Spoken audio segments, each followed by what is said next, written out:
Clanton. That's where he lived. That's where I was born. But all of Verbena, Notasulga, Selma, we would do vacation Bible school for 2 weeks in all of these places. And, you know, I just thought I was already a teacher and everything when I was 10 years old. I could read well. My grandmother would say, well, okay, pass these out. We're going to do devotion. You read the scripture. And most of the kids couldn't read. So, you know, so I felt almost like my grandparents, like I was one of them. So I just developed a love of the church. I was always in church. And my house, there was no such thing as I don't feel like going to church. You didn't feel like going to church, you didn't feel like doing anything else. You had to be there all day. And so, yeah, so I just love working, keeping busy. And I just happened to be here at the church when the first mass meeting took place. I was working in the office upstairs. I'll have to show it to you. It wasn't the building next door. The pastor was actually living in the parsonage during this time. But I was in the office upstairs, and I just heard a lot of commotion. I used to come here sometime after school and work in the office and things. And when I arrived here, the church was totally filled with young people on the main floor, in the balconies, everywhere. I didn't know what was happening, but young people bring so much energy. They generate a lot of energy. So I just felt like I wanted to be part of it. I saw a few people I knew from my neighborhood. I saw a few people from school. But the total church, and back then we told people this church held 1,800 people. And so if you can imagine the total church being, well, when you see it upstairs, and then people sitting in the aisles, all the seats, the aisles and everything, see everything filled. So not knowing what it was, but boy, it sure was pulling me. And so I just closed the office, went out to the seat out there, and became one of those students. And then you know the rest of the story. Eventually we would get the signal at our schools to march and so forth. And that was a hot summer when we were marching. The police had dogs and fire hoses and things. And they say, the young lady that introduced me said, we shared those stories everywhere. But on the morning of the bombing of the church, I was showing Martha, they had put up some new pictures out here. My mother's picture is out there when, that picture has to be 50 years old, almost, yeah, about 50 years old. And my two younger brothers that were here with me on the morning of the bombing are on the picture as well. I was always doing the adult things, either counting money or making reports, which I like, so I'm not in that picture. But on the morning that I came to this church, I came in just the way you did. I arrived here. I put the two younger brothers, their little classes were over across the hall there. My class was in this last floor there. And what I normally did was sit in my class. Well, no, when I first arrived, I'd go upstairs to the office, get the reports and pass them out so people could record their offering, record their attendance and so forth. Then I would come back and sit in through my class. At about 10:15, I would collect all of that so that I could give the summary, the morning summary and so forth. This Sunday was not any different except that when I got up about 10:15 and collected everything down here, and I had to pass the girls' bathroom to go upstairs. You guys won't be able to see the bathroom. When we renovated the church, they put a wall there. They totally sealed that entire area off. But I passed the bathroom holding all of my materials and spoke to my friends that morning. Personalizing it a little bit, my best friend in that group was Cynthia Wesley. Cynthia's father was my grade school principal, grades 1 through 8. He was my principal when I won the Alabama State Spelling Championship as well in the 8th grade. Carol Robertson's mother, Carol was an avid Girl Scout. Cynthia and I visited back and forth, but Carol and I were friends, and she was an avid Girl Scout, but my best friend was Cynthia. The other two young ladies, Denise McNair, her father was my 9th grade teacher at Parker High School. And Annie, that family, Eddie's family had 4 girls here. My friend was June. June was Eddie's sister in my Sunday school class. But I'm making the point that I knew all of them very well, and because we all grew up here, and you know, you have friends, and then one day you don't. And so I was sort of trying to put some proximity there as far as the relationships. But I passed them in the bathroom, I spoke, and I headed upstairs. It was Youth Day. And the title of our lesson that morning was A Love That Forgives. And the pastor had posted on the marquee out front the same title for his sermon, A Love That Forgives, from the text of Luke.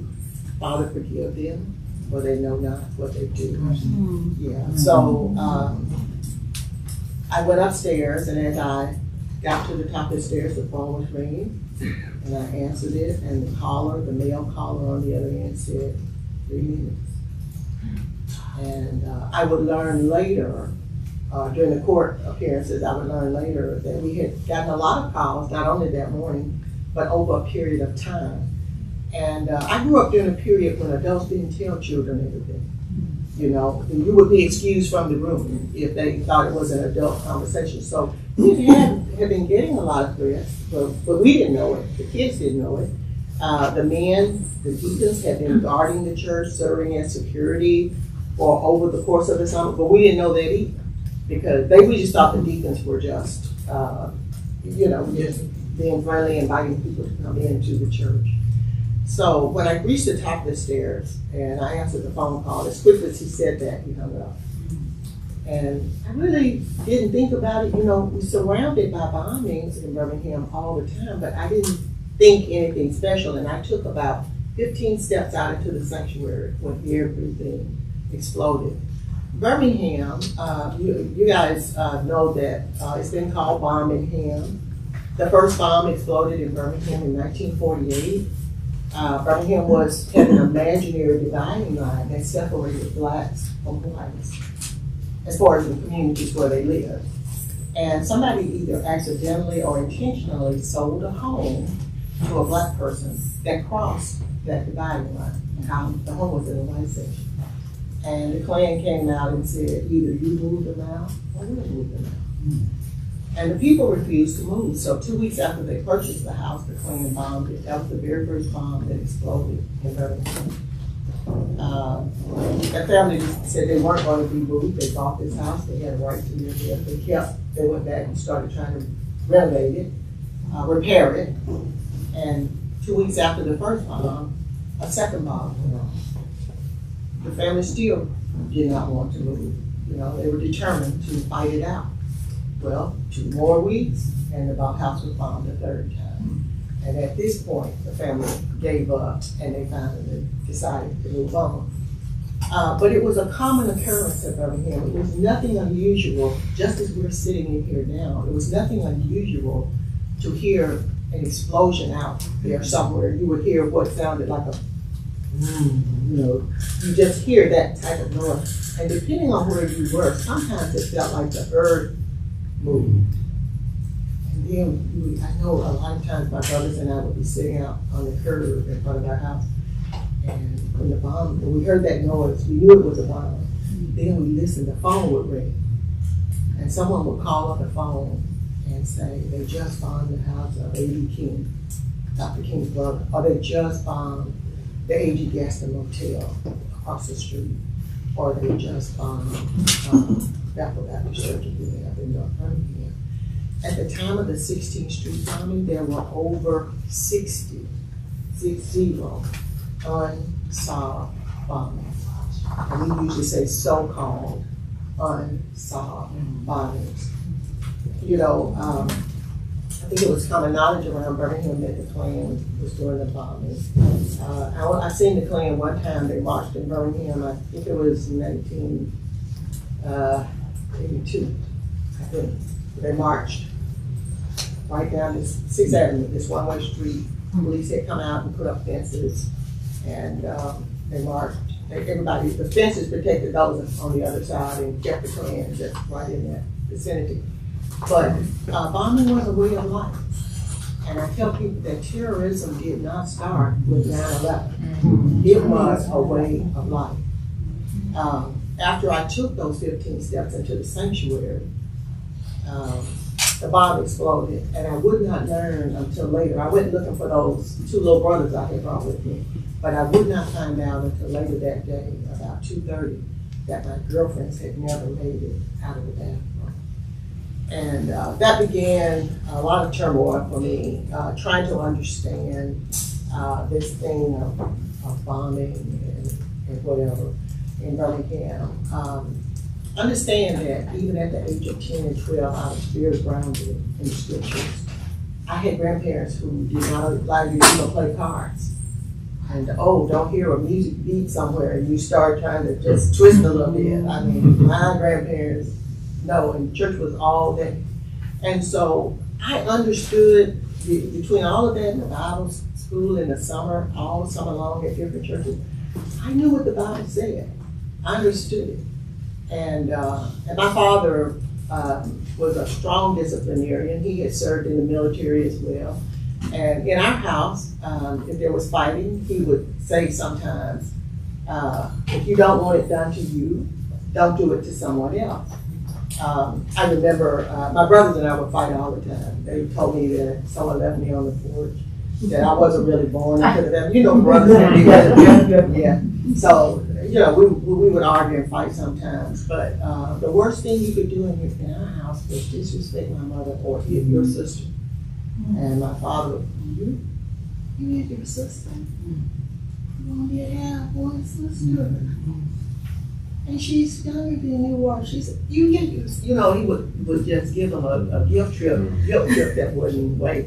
And if he thought it was serious enough, somebody might actually get a spanking as well. But all of us were aware of the bombs that were being placed around Birmingham. And we didn't understand it, we didn't know why, but after my friends were killed in the church, it just gave new meaning to the confusion that I already had. My parents did not teach hatred. My grandparents did not teach hatred. As a rule, black parents, black people were not teaching hatred my whole life. And it was a problem for me. I was trying to understand how, in later years, I would try to understand how Bull Connor could be a deacon in the Methodist Church here. You know, I'm gonna move fast forward real quick, but I struggled with that. And 8 months after they bombed this church, they bombed the house right across the street from where I live. We were awakened at 3 o'clock in the morning to the sound, the horrific boom sound, and then glass crashing in. If you had a car parked outside or anything, your car was demolished. That whole street, the glass in the cars, if you had glass in the front of your house, which most of us did, all of that was damaged and torn out. We had a little screened-in porch that the wood and all was separated from the cement, the way the porch was made. I think that particular bombing was more frightening to me than the church bombing. The impact was different. This church was very well built. When I chaired our board of directors and our foundation, I brought in 3 architects. We were trying to renovate the church. We had a lot of water problems. That beautiful red carpet out there had mushrooms growing out of it. That's how bad the water. And they look beautiful. They look like they belong there. we brought in 3 architects to assess the damage, to give us a price on what it would cost to fix it. And those architects all said to me, if this church had not been as well built as it was, everybody here would have died. The FBI report puts the number of people here at 75 on that Sunday morning. And the bomb that exploded across the street from my house went off at 3 in the morning. There were 2 young men there, George Kroll, and his brother Wema, and they were part of the American Friends program. You guys remember the Quaker program, the American Friends program? Black students will go up north, live with white families. This is what they had done, gone up north. But on this particular occasion, they had brought their friends home with them. Hey, you want to come visit us in Birmingham? We'll show you around Birmingham. And so their house was bombed to remind them that we don't fraternize, whites and blacks don't interact in Birmingham. That bomb went off at 3 in the morning. And I can't tell you to this day that I was frightened, speechless, if that's possible. I mean, I was so frightened after that. Because what that said to me, the fact that no one was ever arrested. Now, in later years, when they would go back and arrest these guys, I would be subpoenaed to the trials to tell my story, but also just to tell what happened surrounding the bombing here and the one around my home. In later years, we would learn more about the type of bomb they used and everything that they did at the trial. But I spent, after the bombing of my house, not my house, the house across the street, the 2 young men, but it damaged our house and all of the houses on that street. So, you know, I understood, my mind would reflect from time to time on the meetings that Dr. King would have us there. I have a lot of the transcripts from those meetings. Dr. King would talk about being disenfranchised, about segregation, about not having all of the responsibilities of being a citizen, but none of the privileges. You know, paying your taxes, whether it's poll tax, income tax, paying your taxes, but not having the privileges associated with those taxes. You couldn't go to the public library. I was 10 years old when I learned that black people were not accepted into the hospitals. That grandmother that I loved so much that I did all of that vacation Bible schooling with, came to Birmingham very sick, and we tried to get her in the hospital and found out that the hospital didn't take enough people. Didn't matter if you could pay or not, they didn't take enough. You know, when I won the spelling competition, I found out that even if you did outspell anyone in the state, you couldn't go to the national competition. Black children were not allowed to go to the national competition. We could shop in the stores, but we couldn't try on the clothes. There were just rules. My mom didn't take us shopping a lot. I think she didn't because of those rules and because of just trying to keep 4 boys in tow. She would buy jeans. If you bought something, you couldn't return it. So she would measure jeans, take them and just make sure the jeans gave them enough length to get through the school year. She would go late at night. I always wondered why we would go get our shoes like 8:30 at night, because the lady that worked at 8:30 would allow her to let us try the shoes on. We couldn't try on anything, but she would bring clean socks, let us try the shoes on, and that way she could try to make sure they would last all year. So I was really struggling with this Birmingham, and I was struggling with it in the light of what I knew about church, what God said about Christianity, what God said about people and how we should treat our neighbor and our brother and so forth. And I didn't understand. I have to tell you, there's a period of time there where I went to college and I'm a graduate of Fisk University, finished there. When I married, and my husband and I lived in Florida for a while. I taught school there. But there was this period of time when I was kind of, I call it zombie-ing. I was working, I had jobs, but I felt like I was just floating through life. I was scared. I'm still scared. I'm 25 years old. By now I had 2 daughters. But I was trying to understand this country, this system that we live in. And you know, I took it very personally when my friends were killed. I took it very personally when they bombed this church, when they bombed the house across the street. I said, you know, why? What did any of us ever do? You know, I'm thinking as a child, and I'm talking to you as I was talking to myself. But I loved everybody. My grandparents had taught me to love everybody. I said, I'm a good kid. I do my homework. You know, when I was smaller, when I got older, I still didn't get it. And so I struggled with, and perhaps if my parents had taught me that there was the Ku Klux Klan out there. At that point, I had never seen them, didn't know who they. Perhaps if they had taught all of that, I would have had a better understanding of what was going on in Birmingham. But it took me a long time. We moved from Florida to Atlanta. I moved 5 times in 10 years. But there came a point, when I came to Birmingham, I started working for AT&T, the telecommunications, and I still had this fear, I had this emptiness. I thought, well, maybe it's been a while, maybe Birmingham has changed, you know, maybe it's different because we're always lifting up things for tourists. We're always trying to bring tourists in, but we're not bringing you in because something has changed. We're bringing you in because we need your money, right? We want to make more money.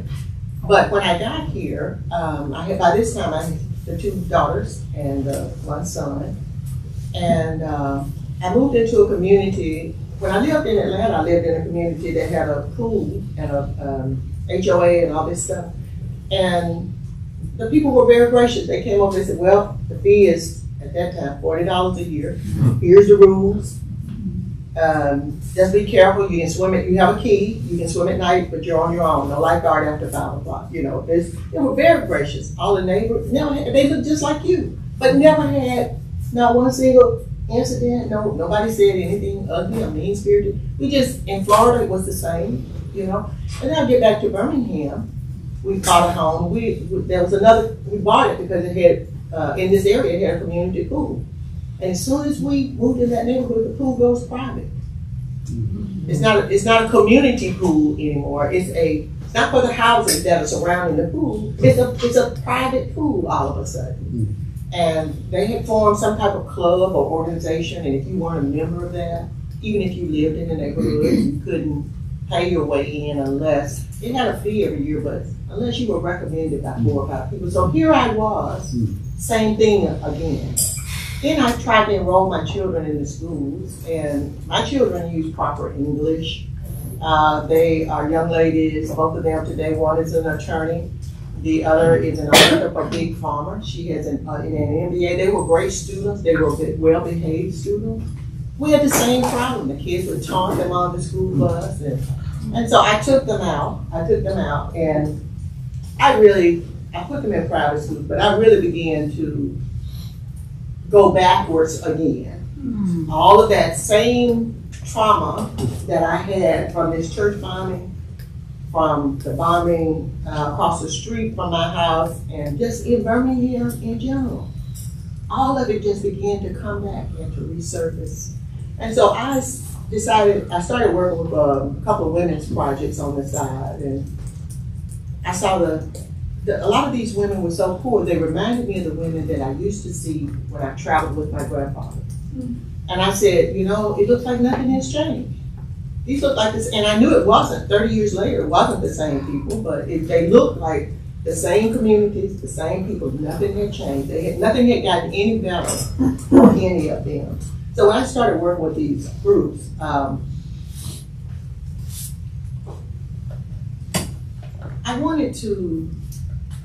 really had a heart for people, and I wanted to say the right thing.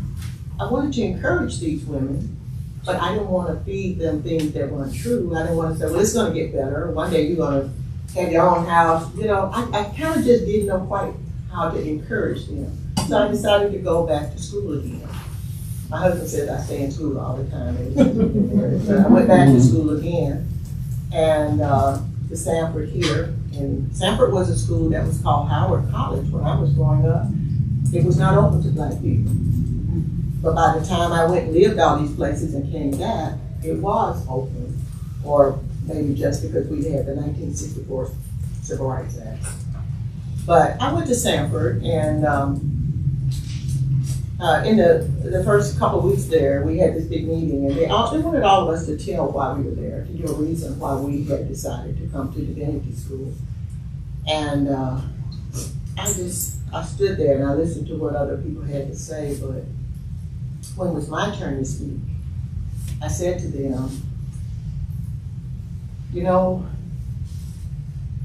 I just wanted to know, I just wanted to find out, are we all reading the same book? There was this hush. The audience, everything in Sanford was still white, but I had grown up in a house with 4 boys, so I was tough. And my father had said in our house, I don't think he was women's living. He was just trying to keep things fair in the house. He would say, in our house, there's no such thing as women's work and men's work. Dishes need washing, you available, you wash them. Clothes need, and so I did things for washing the car, and would wax the floor, but we all had a week to do dishes. And, true to his military training, he was notorious for getting you up at 3 in the morning. He would go in and stake the kitchen and say, whose week was it to do this? It was hers. Well, once we identified the culprit, everybody else would go back to bed. But he was going to sit there and say, what's wrong with this picture? I didn't clean the floor. What else is wrong with this picture? I didn't put the food away. Whatever, I didn't wash the dishes, whatever you didn't do. But I just thought we all lived by the same rules, and I wouldn't call them rules. This country boasts more churches than any country I've ever been to. God has blessed me to travel to 9 countries and 44 of the states currently. I never asked for this job. I didn't. The first interview I did with USA Today got me a call from Oprah, and then people from all over, and it hasn't stopped. That was 40 years ago. It was longer than 40 years ago, but it hasn't stopped. But I was just on a search, a personal search. I'm trying to understand, what is it that's being taught? What am I missing? Or what are you missing?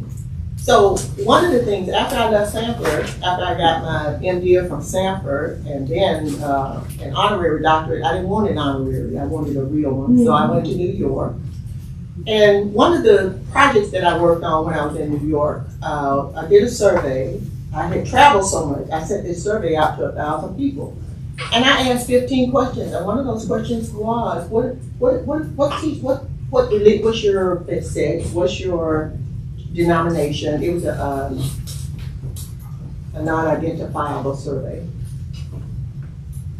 But then the last of the questions were, does your pastor ever teach about reconciliation?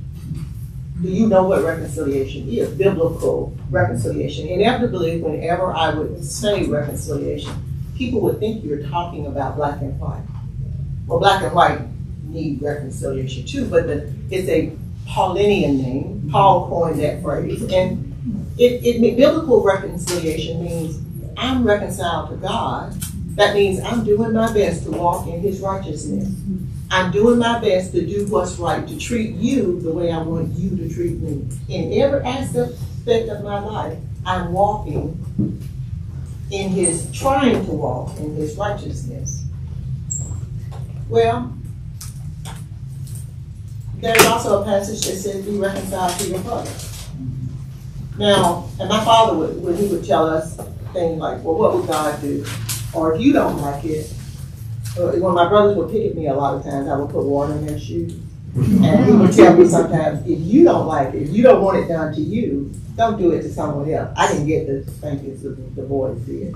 But that was, because we only had one pair of shoes, so that was really kind of a mean thing to do, but brothers can be mean. So that was all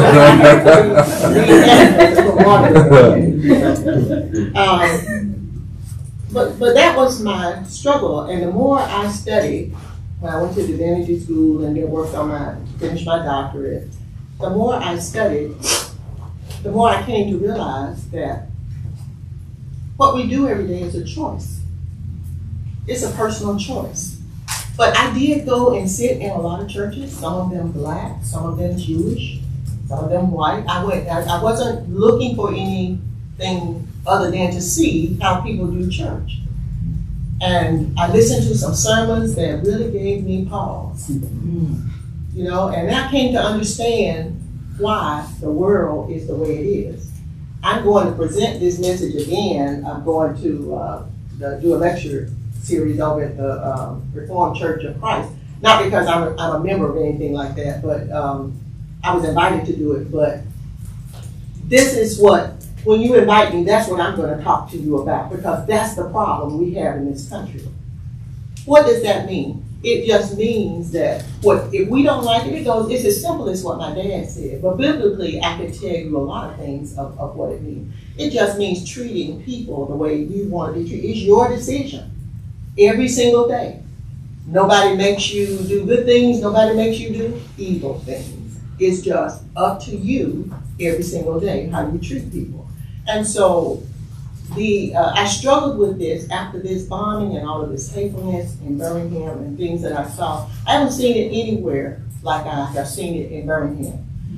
God has blessed me to travel to these countries. When I went to India, I watched, India has, what I noticed was that in every country there was a group of people living on the periphery. There's always a group of people who get blamed for everything. Mm-hmm. The problems in this country are because of you. In India, it was the untouchables. Mm-hmm. Untouchables are really dark-skinned Indians, like black people, if you've seen them. And we experienced this in the airport when there was a black lady that had come from the United States, was trying to board the plane. And some of the people from India kept pulling her out of the line, pushing her back, because you can do that over there. You can say, go to the back of the line. But, it took security guards from the airport to say, these people are not from here. They're from, the United States. When I went to Israel, I saw the same thing with the Palestinians. I stayed over there, went with clergy for over 3 weeks, and we watched how these women were treated, how their children were treated. And the situation in Palestine is much like it is here in the United States. Children without fathers, all of the men are either dead or in jail, most of them. I was just shocked to see the pattern all over the United States of this people living on the periphery. Somebody else is always responsible or blamed for whatever problems we have. Doesn't matter what they are, somebody else is always blamed for that. So I have, I was telling you about the survey, but I just started listening for myself, and I learned a lot of things. I learned that most pastors don't preach the Word of God. I learned that when some of them that do, they take liberties. They don't preach it as it is in the book. I learned that most members don't read their Bible, so you don't know that He's not giving you what it says. And I'm not trying to be a preacher. I'm not trying to be, I have a lot of names these days, for the work that I do, but it just started with me as a kid who had learned the Bible and thought that this is what everybody was learning and that we were all going to just grow up and treat each other the way we wanted to be treated. And so I just started calling people out. So if I could put it simply, that's my job these days. I'm calling you out, I'm looking around. I see things that are frighteningly reminiscent of the 60s. I've done a lot of work in the Jewish community. I traveled to the Holocaust Museum and served on their Committee on Conscience. Committee on Conscience. This was back during the time of the Rwanda genocides and other things that were happening. But I don't know if you guys believe this, but I think it was Thomas Jefferson said, we need, in order to preserve our population, in order to preserve the democracy, we need an educated populace. Mm-hmm. And the things that I'm seeing now, as I said, give me pause. I have 3 adult children, and I want so much for them to be able to just live normal lives and not be dodging bombs and bullets, the things I see now. So this has become my mission. When I speak about reconciliation, I'm speaking strictly from the Bible, biblical reconciliation. You can't say you're reconciled to God and you hate me. You just can't do it. The cross, the sign of the cross, the vertical bar on that cross leads us into heaven. That's having a relationship with the Creator.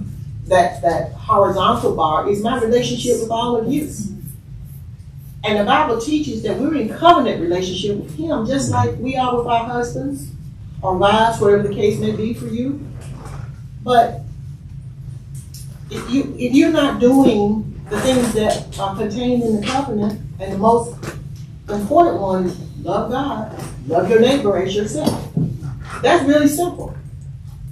And it says if you do those 2 things, you've mastered the law. You got it.